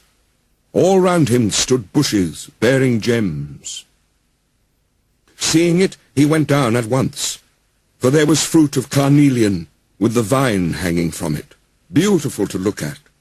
Lapis lazuli leaves hung thick with fruit, sweet to see. For thorns and thistles there were hematite and rare stones, agate and pearls from out of the sea. While Gilgamesh walked in the garden by the edge of the sea, Shamash saw him, and he saw that he was dressed in the skins of animals and ate their flesh. He was distressed, and he spoke and said, "No mortal man has gone this way before, nor will, as long as the winds drive over the sea." And to Gilgamesh he said, "You will never find the life for which you are searching." Gilgamesh said to glorious Shamash, "Now that I have toiled and strayed so far over the wilderness, am I to sleep and let the earth cover my head forever? Let my eyes see the sun until they are dazzled with looking. Although I am no better than a dead man, still let me see the light of the sun." Beside the sea she lives, the woman of the vine, the maker of wine. Siduri sits in the garden at the edge of the sea, with the golden bowl and the golden vats that the gods gave her. She is covered with a veil, and where she sits she sees Gilgamesh coming towards her, wearing skins, the flesh of the gods in his body, but despair in his heart, and his face like the face of one who has made a long journey. She looked, and as she scanned the distance, she said in her own heart, "Surely this is some felon. Where is he going now?" And she barred her gate against him with the crossbar and shot home the bolt. But Gilgamesh, hearing the sound of the bolt, threw up his head and lodged his foot in the gate. He called to her, "Young woman, maker of wine, why do you bolt your door? What did you see that made you bar your gate? I will break in your door and burst in your gate. For I am Gilgamesh, who seized and killed the bull of heaven. I killed the watchman of the cedar forest. I overthrew Humbaba, who lived in the forest, and I killed the lions in the passes of the mountain. Then Siduri said to him, If you are that Gilgamesh who seized and killed the bull of heaven, who killed the watchman of the cedar forest, who overthrew Humbaba that lived in the forest, and killed the lions in the passes of the mountain, why are your cheeks so starved? And why is your face so drawn? Why is despair in your heart, and your face like the face of one who has made a long journey? Yes, why is your face burned from heat and cold? And why do you come here, wandering over the pastures in search of the wind? Gilgamesh answered her, And why should not my cheeks be starved and my face drawn? Despair is in my heart, and my face is the face of one who has made a long journey. It was burned with heat and with cold. Why should I not wander over the pastures in search of the wind? My friend, my younger brother, he who hunted the wild ass of the wilderness and the panther of the plains, my friend, my younger brother, who seized and killed the bull of heaven and overthrew Humbaba in the cedar forest, my friend, who was very dear to me and who endured dangers beside me, Enkidu, my brother, whom I loved. The end of mortality has overtaken him. I wept for him 7 days and nights, till the worm fastened on him. Because of my brother, I am afraid of death. Because of my brother, I stray through the wilderness and cannot rest. But now, young woman, maker of wine, since I have seen your face, do not let me see the face of death, which I dread so much. She answered, Gilgamesh, where are you hurrying to? You will never find that life for which you are looking. When the gods created man, they allotted to him death, but life they retained in their own keeping. As for you, Gilgamesh, fill your belly with good things, day and night, night and day. Dance and be merry, feast and rejoice. Let your clothes be fresh, bathe yourself in water, cherish the little child that holds your hand, and make your wife happy in your embrace. For this, too, is the lot of man. But Gilgamesh said to Siduri, the young woman, How can I be silent? How can I rest when Enkidu, whom I love, is dust? And I too shall die and be laid in the earth. You live by the seashore and look into the heart of it. Young woman, tell me now, which is the way to Utnapishtim, the son of Ubara-Tutu? What directions are there for the passage? Give me, oh, give me directions.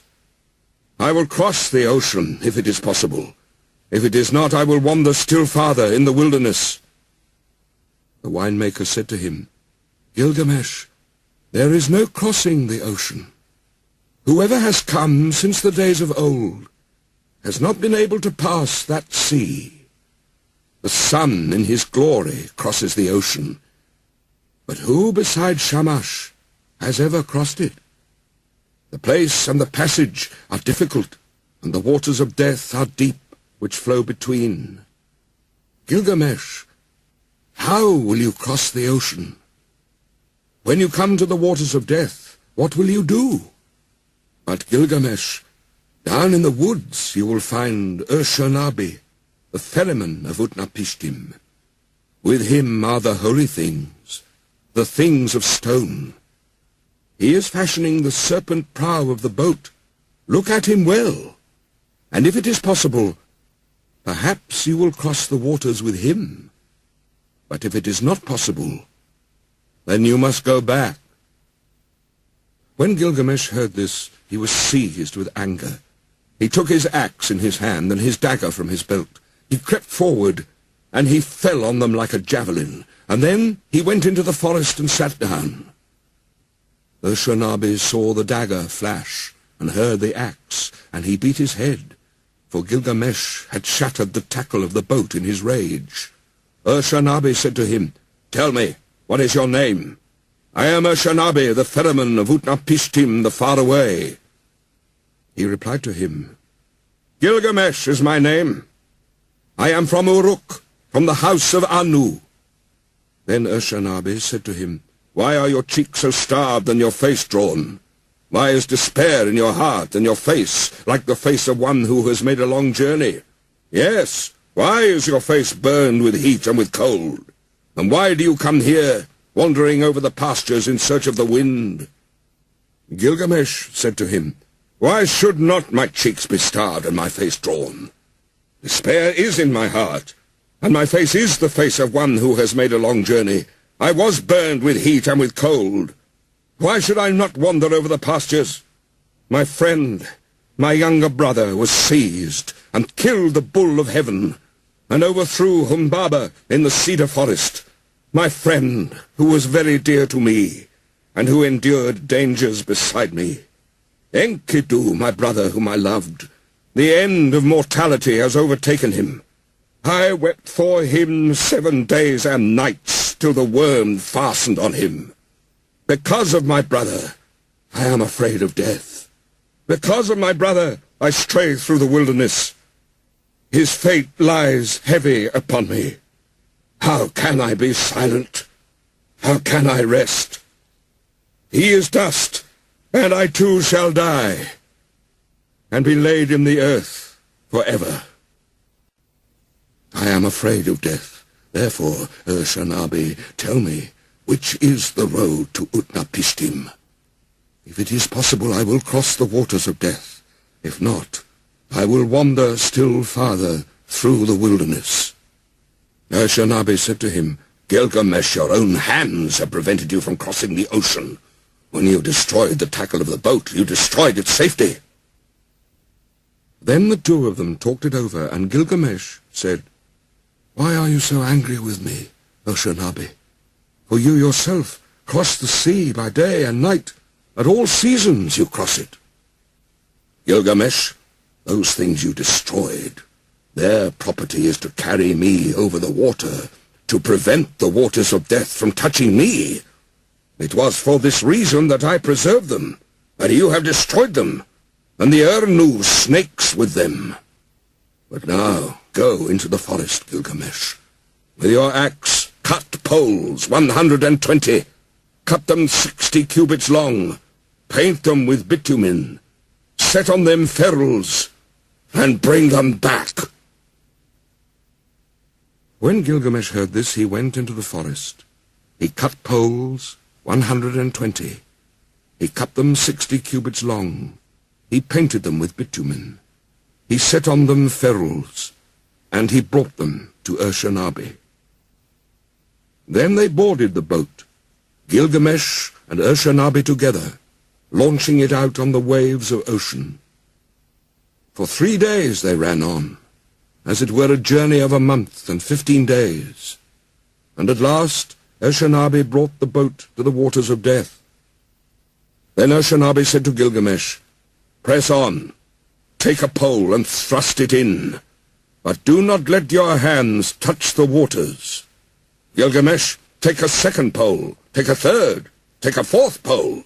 Now, Gilgamesh, take a fifth, take a sixth and seventh pole. Gilgamesh, take an eighth and ninth, a 10th pole. Gilgamesh, take an 11th, take a 12th pole." After 120 thrusts, Gilgamesh had used the last pole. Then he stripped himself. He held up his arms for a mast, and his covering for a sail. So Ur-Shanabi the ferryman brought Gilgamesh to Utnapishtim, whom they call the Faraway, who lives in Dilmun, at the place of the sun's transit, eastward of the mountain. To him alone of men the gods had given everlasting life. Now Utnapishtim, where he lay at ease, looked into the distance, and he said in his heart, musing to himself, Why does the boat sail here, without tackle and mast? Why are the sacred stones destroyed? And why does the master not sail the boat? The man who comes is none of mine. Where I look I see a man whose body is covered with skins of beasts. Who is this who walks up the shore behind Oshanabi? For surely he is no man of mine. So Utnapishtim looked at him and said, What is your name, you who come here, wearing the skins of beasts, with your cheeks starved and your face drawn? Where are you hurrying to now? For what reason have you made this great journey, crossing the seas whose passage is difficult? Tell me the reason for your coming. He replied, Gilgamesh is my name. I am from Uruk, from the house of Anu. Then Utnapishtim said to him, If you are Gilgamesh, why are your cheeks so starved and your face drawn? Why is despair in your heart, and your face like the face of one who has made a long journey? Yes, why is your face burned with heat and cold? And why do you come here, wandering over the wilderness in search of the wind? Gilgamesh said to him, Why should not my cheeks be starved, and my face drawn? Despair is in my heart, and my face is the face of one who has made a long journey. It was burned with heat and with cold. Why should I not wander over the pastures? My friend, my younger brother, who seized and killed the bull of heaven, and overthrew Humbaba in the cedar forest, my friend who was very dear to me, and endured dangers beside me, Enkidu, my brother, whom I loved, the end of mortality has overtaken him. I wept for him 7 days and nights, till the worm fastened on him. Because of my brother, I am afraid of death. Because of my brother, I stray through the wilderness. His fate lies heavy upon me. How can I be silent? How can I rest? He is dust, and I shall die also, and be laid in the earth forever.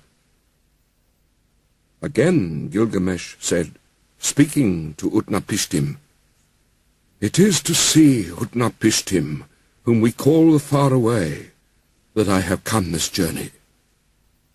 For this I have wandered over the world. I have crossed many difficult ranges. I have crossed the seas. I have wearied myself with travelling. My joints are aching, and I have lost acquaintance with sleep, which is sweet. My clothes were worn out before I came to the house of Siduri. I have killed the bear and hyena, the lion and panther, the tiger, the stag and the ibex, all sorts of wild game and the small creatures of the pastures. I ate their flesh and I wore their skins, and that was how I came to the gate of the young woman, the maker of wine, who barred her gate of pitch and bitumen against me. But from her I had news of the journey. So then I came to Oshanabi the ferryman, and with him I crossed over the waters of death.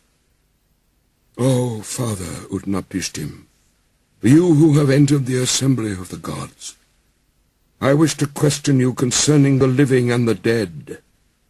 How shall I find the life for which I am searching? Utnapishtim said, There is no permanence. Do we build a house to stand forever? Do we seal a contract to hold for all time? Do brothers divide an inheritance to keep forever? Does the flood time of rivers endure? It is only the nymph of the dragonfly who sheds her lava and sees the sun in his glory. From the days of old, there is no permanence. The sleeping and the dead, how alike they are. They are like a painted death. What is there between the master and the servant when both have fulfilled their doom? When the Anunnaki, the judges, come together, and Mamatun, the mother of destinies, together they decree the fates of men. Life and death they allot, but the day of death they do not disclose. Then Gilgamesh said to Utnapishtim the faraway, I look at you now, Utnapishtim, and your appearance is no different from mine. There is nothing strange in your features.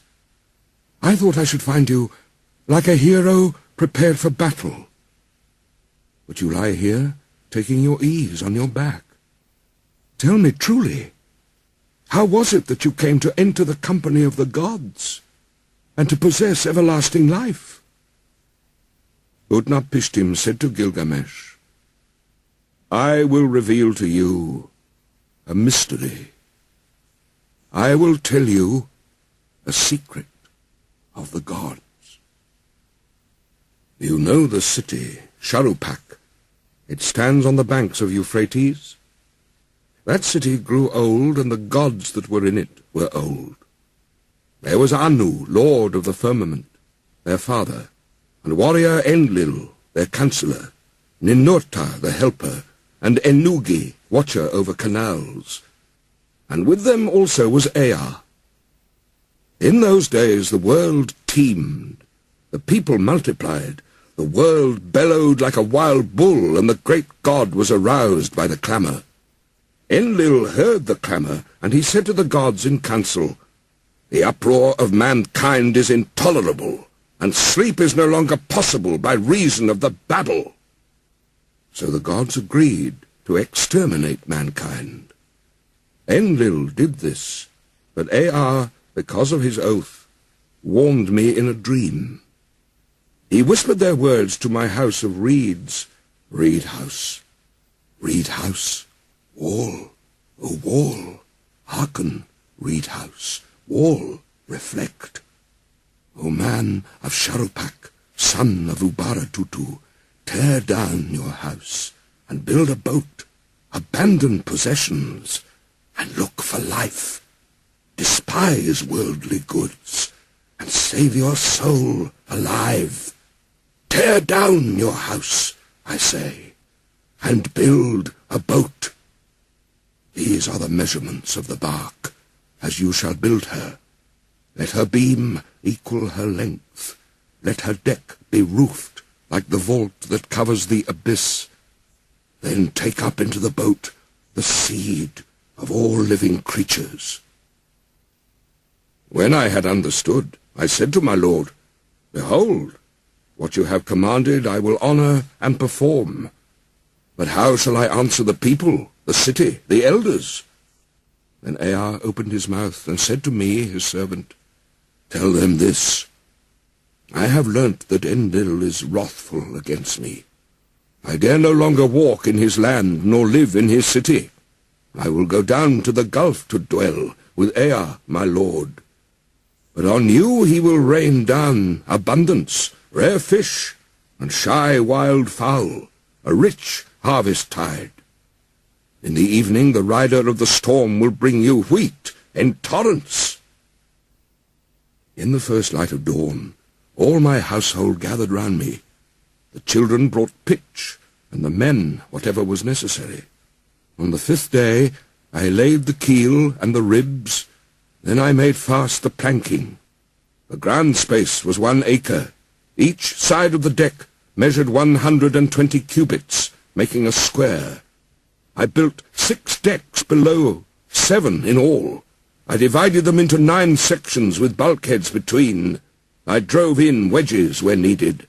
I saw to the punt poles and laid in supplies. The carriers brought oil in baskets. I poured pitch into the furnace, and asphalt and oil. More oil was consumed in caulking, and more again the master of the boat took into his stores. I slaughtered bullocks for the people, and every day I killed sheep. I gave the shipwrights wine to drink, as though it were river water, raw wine and red wine and oil and white wine. There was feasting then, as there is at the time of the New Year's festival. I myself anointed my head. On the 7th day, the boat was complete. Then was the launching, full of difficulty. There was shifting of ballast above and below, till 2/3 was submerged. I loaded into her all that I had of gold and of living things, my family, my kin, the beast of the field, both wild and tame, and all the craftsmen.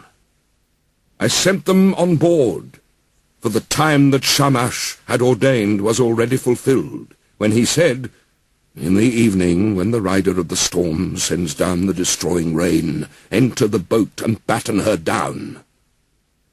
The time was fulfilled. The evening came. The rider of the storm sent down the rain. I looked out at the weather, and it was terrible. So I too boarded the boat and battened her down. All was now complete, the battening and the caulking. So I handed the tiller to Pazur Amuri, the steersman, with the navigation and the care of the whole boat. With the first light of dawn, a black cloud came from the horizon. It thundered within, where Adad, lord of the storm, was riding. In front, over hill and plain, Shulat and Hanish, heralds of the storm, led on. Then the gods of the abyss rose up. Nergal pulled out the dams of the nether waters. Ninurta, the warlord, threw down the dikes, and the 7 judges of hell, the Anunnaki, raised their torches, lighting the land with their livid flame. A stupor of despair went up to heaven, when the god of the storm turned daylight to darkness, when he smashed the land like a cup. 1 whole day the tempest raged, gathering fury as it went. It poured over the people like the tides of battle. A man could not see his brother, nor the people be seen from heaven. Even the gods were terrified at the flood. They fled to the highest heaven, the firmament of Anu. They crouched against the walls, cowering like curs. Then Ishtar, the sweet-voiced queen of heaven, cried out like a woman in travail, "Alas! The days of old are turned to dust, because I commanded evil. Why did I command this evil in the council of all the gods? I commanded wars to destroy the people, but are they not my people? For I brought them forth. Now, like the spawn of fish, they float in the ocean." The great gods of heaven and of hell wept. They covered their mouths. For 6 days and 6 nights the winds blew. Torrent and tempest and flood overwhelmed the world. Tempest and flood raged together like warring hosts. When the 7th day dawned, the storm from the south subsided. The sea grew calm. The flood was stilled. I looked up the face of the world, and there was silence. All mankind was turned to clay. The surface of the sea stretched as flat as a rooftop. I opened a hatch, and the light fell on my face. Then I bowed low. I sat down and I wept. The tears streamed down my face, for on every side was the waste of water. I looked for land in vain, but 14 leagues distant there appeared a mountain, and there the boat grounded. On the mountain of Nisir the boat held fast. She held fast, and did not budge. 1 day she held, and a 2nd day on the mountain of Nisir she held fast, and did not budge. A 3rd day and a 4th day she held fast on the mountain, and did not budge. A 5th day and a 6th day she held fast on the mountain. When the 7th day dawned, I loosed a dove, and let her go. She flew away, but finding no resting place, she returned. Then I loosed a swallow, and she flew away, but finding no resting place, she returned. I loosed a raven. She saw that the waters had retreated. She ate, she flew around, she cawed, and she did not come back. Then I threw everything open to the 4 winds. I made a sacrifice and poured out a libation on the mountain-top. 7 and again 7 cauldrons I set up on their stands. I heaped up wood and cane and cedar and myrtle. When the gods smelled the sweet savour, they gathered like flies over the sacrifice. Then at last Ishtar also came. She lifted her necklace with the jewels of heaven that once Anu had made to please her. O you gods here present, by the lapis lazuli round my neck, I shall remember these days as I remember the jewels of my throat. These last days I shall not forget. Let all the gods gather round the sacrifice, except Enlil. He shall not approach this offering, for without reflection he brought the flood.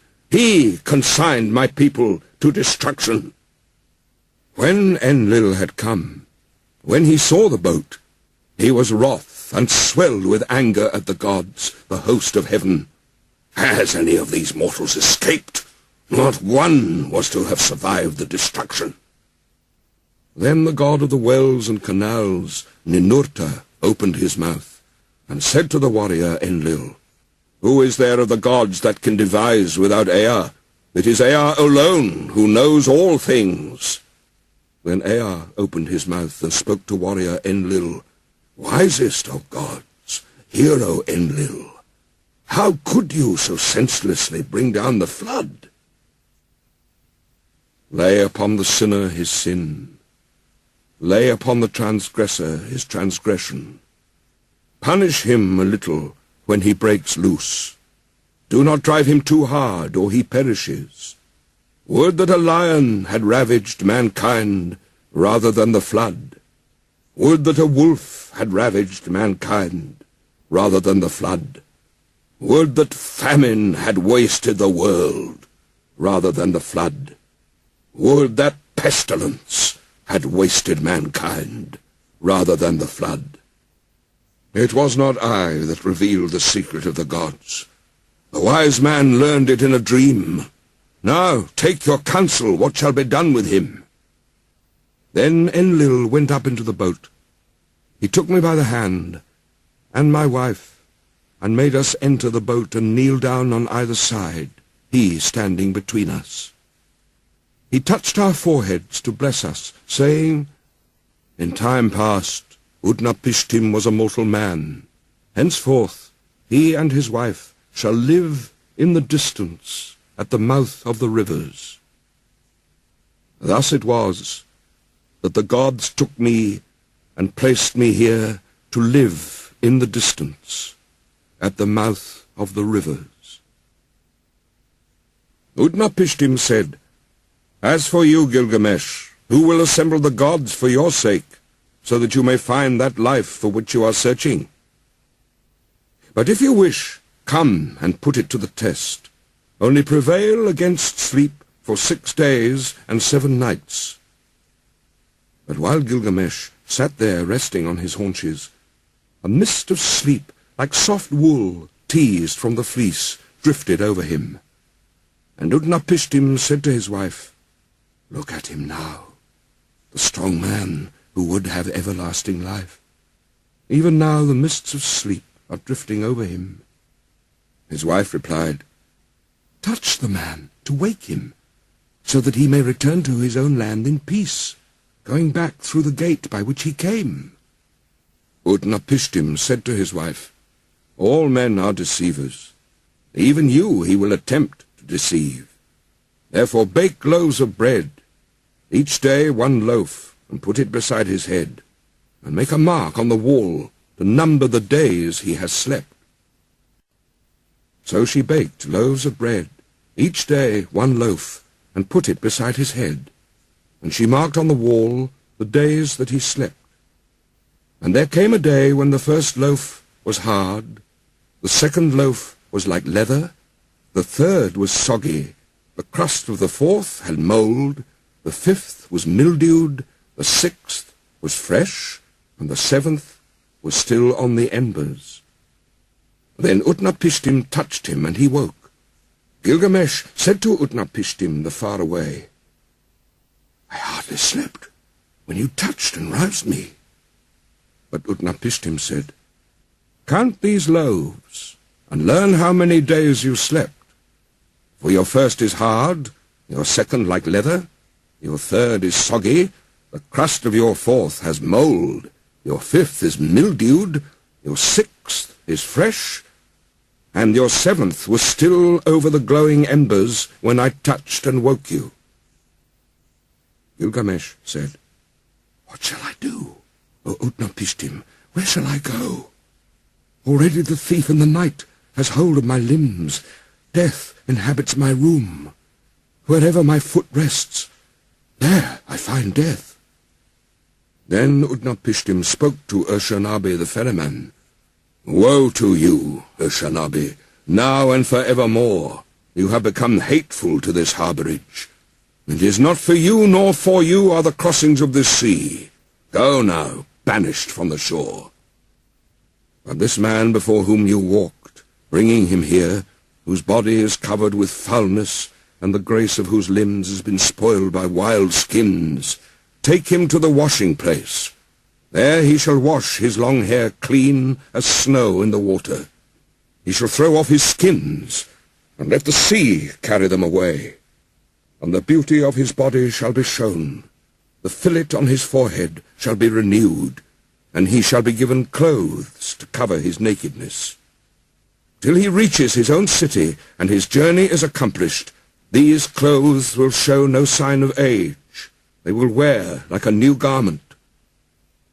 So Urshanabi took Gilgamesh and led him to the washing place.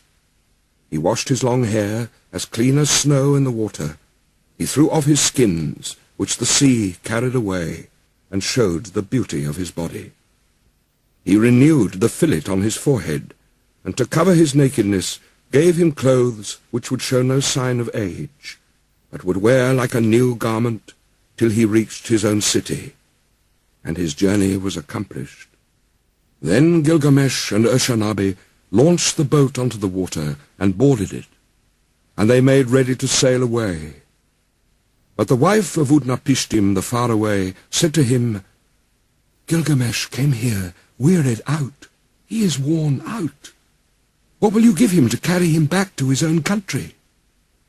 So Utnapishtim spoke, and Gilgamesh took a pole and brought the boat in to the bank. "Gilgamesh, you came here a man, wearied out. You have worn yourself out.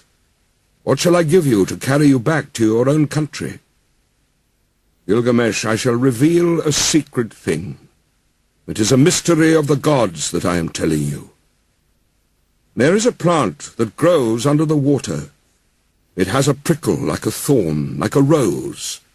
It will wound your hands, but if you succeed in taking it, then your hands will hold that which restores his lost youth to a man." When Gilgamesh heard this, he opened the sluices so that a sweet water current might carry him out to the deepest channel. He tied heavy stones to his feet, and they dragged him down to the waterbed. There he saw the plant growing. Although it pricked him, he took it in his hands. Then he cut the heavy stones from his feet, and the sea carried him and threw him onto the shore. Gilgamesh said to Urshanabi the ferryman, "Come here and see this marvelous plant. By its virtue, a man may win back all his former strength. I will take it to Uruk of the strong walls. There I will give it to the old men to eat. Its name shall be, The Old Men Are Young Again. And at last I shall eat it myself, and have back all my lost youth." So Gilgamesh returned by the gate through which he had come. Gilgamesh and Urshanabi went together. They travelled their 20 leagues, and then they broke their fast. After 30 leagues, they stopped for the night.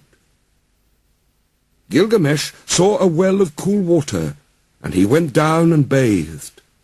But deep in the pool there was lying a serpent, and the serpent sensed the sweetness of the flower. It rose out of the water and snatched it away, and immediately it sloughed its skin and returned to the well. Then Gilgamesh sat down and wept.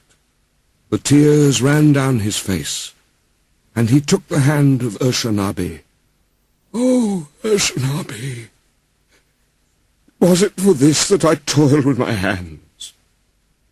Is it for this I have wrung out my heart's blood? For myself I have gained nothing, not I, but the beast of the earth has joy of it now. Already the stream has carried it 20 leagues back to the channels where I found it. I found a sign, and now I have lost it. Let us leave the boat on the bank and go." After 20 leagues, they broke their fast. After 30 leagues, they stopped for the night. In 3 days they had walked as much as a journey of a month and 15 days. When the journey was accomplished, they arrived at Uruk, the strong-walled city. Gilgamesh spoke to him, to Urshanabi the ferryman. "Urshanabi, climb up onto the wall of Uruk. Inspect its foundation terrace, and examine well the brickwork. See if it is not of burnt bricks. And did not the 7 wise men lay these foundations? 1/3 of the whole is city, 1/3 is garden, and 1/3 is field, with the precinct of the goddess Ishtar. These parts and the precinct are all Uruk." This too was the work of Gilgamesh the king, who knew the countries of the world. He was wise. He saw mysteries and knew secret things. He brought us a tale of the days before the flood. He went a long journey, was weary, worn out with labor, and returning, engraved on a stone the whole story. The destiny was fulfilled which the father of the gods, Enlil of the mountain, had decreed for Gilgamesh. In nether earth the darkness will show him a light. Of mankind, all that are known, none will leave a monument for generations to come to compare with his. The heroes, the wise men, like the new moon, have their waxing and waning. Men will say, "Who has ever ruled with might and with power like him?" As in the dark month, the month of shadows, so without him there is no light. O Gilgamesh, this was the meaning of your dream. You were given the kingship. Such was your destiny. Everlasting life was not your destiny. Because of this, do not be sad at heart. Do not be grieved or oppressed. He has given you power to bind and to loose, to be the darkness and the light of mankind. He has given unexampled supremacy over the people, victory in battle from which no fugitive returns, in forays and assaults from which there is no going back. But do not abuse this power. Deal justly with your servants in the palace. Deal justly before the face of the sun. The king has laid himself down and will not rise again. The Lord of Kula will not rise again. He overcame evil. He will not come again. Though he was strong of arm, he will not rise again. He had wisdom and a comely face. He will not come again. He is gone into the mountain. He will not come again. On the bed of fate he lies. He will not rise again. From the couch of many colors, he will not come again. The people of the city, great and small, are not silent. They lift up the lament. All men of flesh and blood, lift up the lament.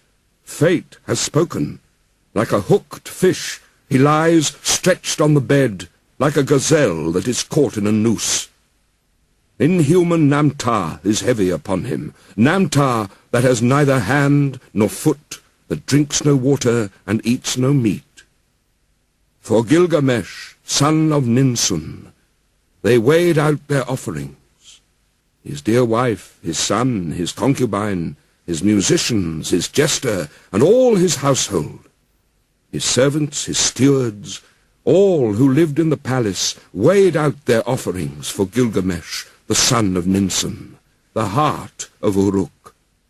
They weighed out their offerings to Ereshkigal, the queen of death, and to all the gods of the dead.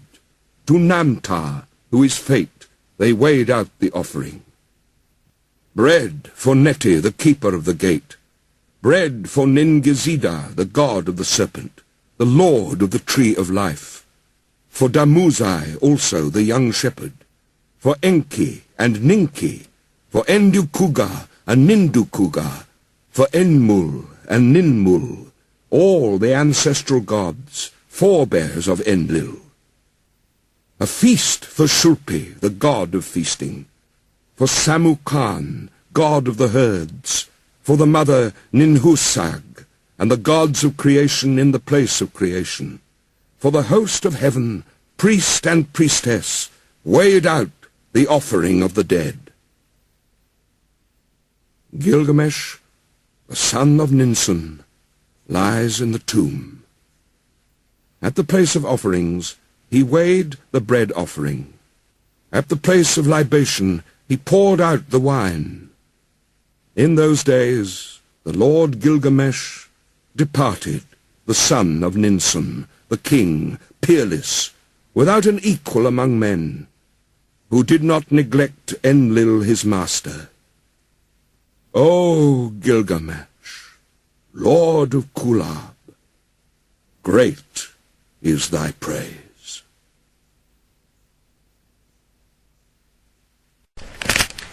Itbema Gilgamesh, shunatam ipashar, issaqaram ana ummishu, ummi inashat mushitiya, shamchakuma attanalak, inabirit eklutim, ibtsirunimma kakkabu shamai, kisrum sha'anim imqutam anatseria, ashishuma iktabiteliya, unissuma nushashu ul'eltei, urukmatum pachir elishu, etlutum unashaku shepeshu, ummidma puti miduyati. Ashiashuma adbalashu anatseriki,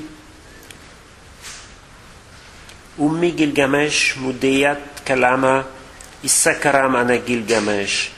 Minde Gilgamesh shakimakati inatseri walidma, urabbishu shadu, tammar shuma takhaddu atta, etlutum unashaku shepeshu, teddirashuma tatarashu anatseriya, tseria.